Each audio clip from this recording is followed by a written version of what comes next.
We're now joined by Nehawu Provincial Secretary Mzikayise Jonji, and he joins us via our video link. Mzikayise, your members have downed tools at the University of Pretoria, and it seems as if they're quite adamant here when it comes to their demands.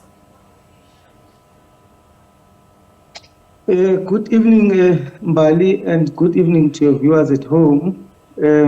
Just one correction. My name is Zolani Masoleng, the Regional Secretary of Nehawu here in Tshwane. Apologies for that. All right, thank you very much. Look, we began the strike today, and workers in their large numbers came out to support their own demands. The strike today was very successful. The turnout on the picket was very, very, very good. And the university has felt the impact of the strike.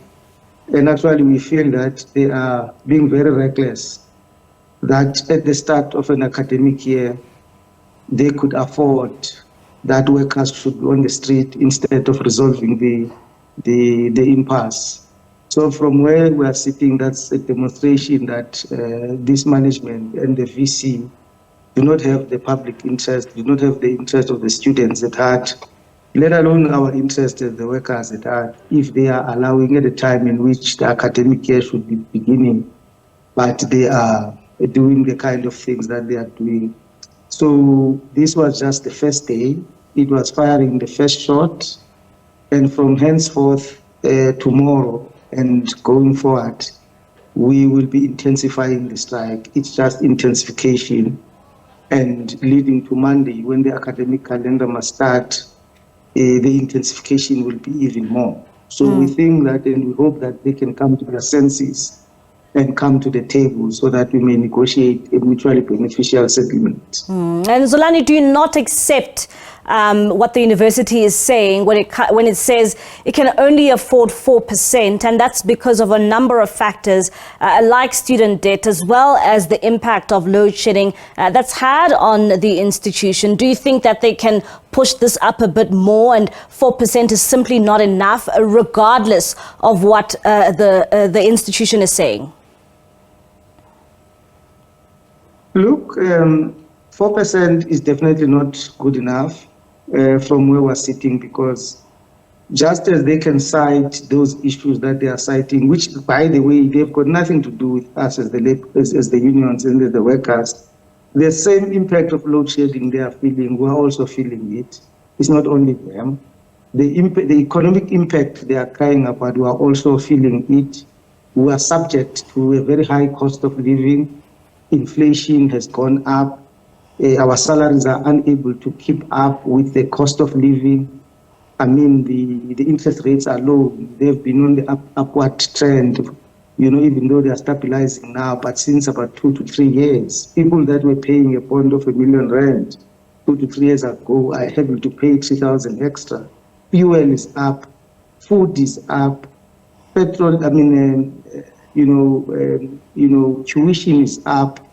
So we as the workers actually have been pushed to the trenches of poverty in the past few years. So even the 7% that we are asking for, we are not asking for the 7% to buy luxury homes. We are just trying to get to be able to meet the basic necessities of life.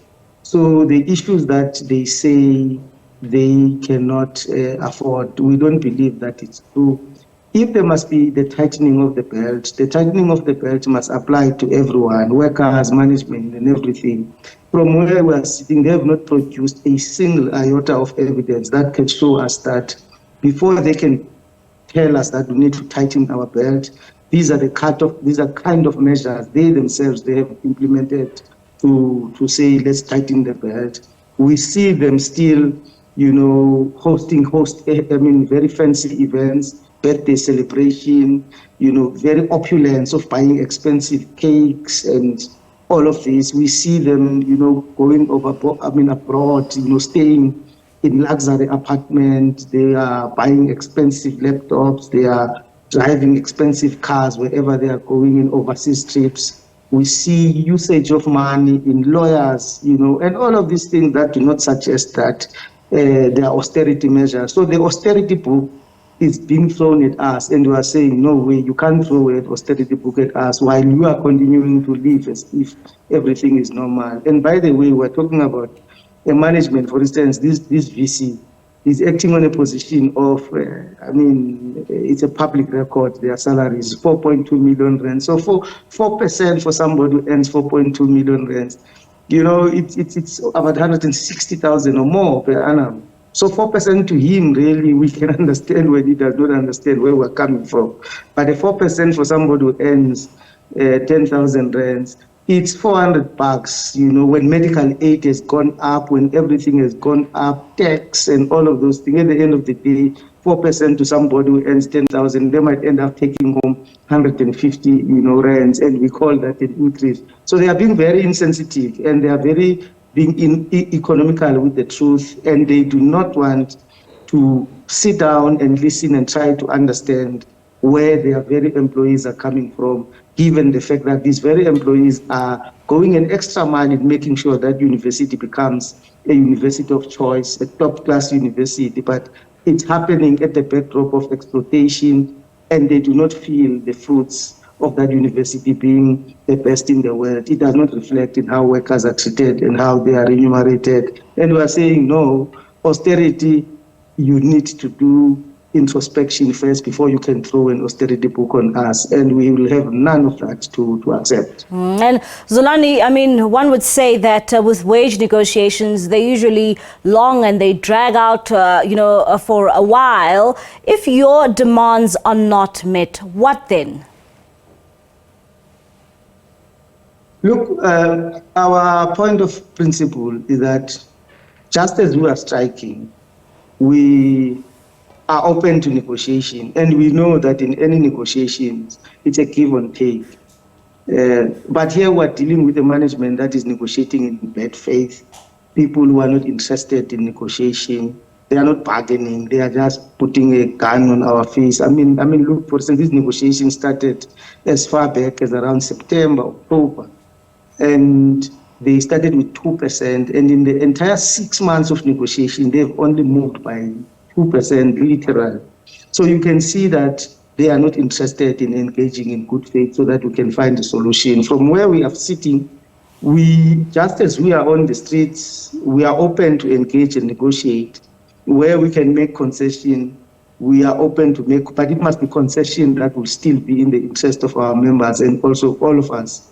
We are going to be able to mutually benefit from that. But from where they are now, they seem to think that they must impose this increase and that we must accept it. So we are saying to them, let them come back to the negotiation table. Let's find a solution. And that solution is informed in at least making sure that whatever cost of living adjustment we're talking about, it must speak to inflation.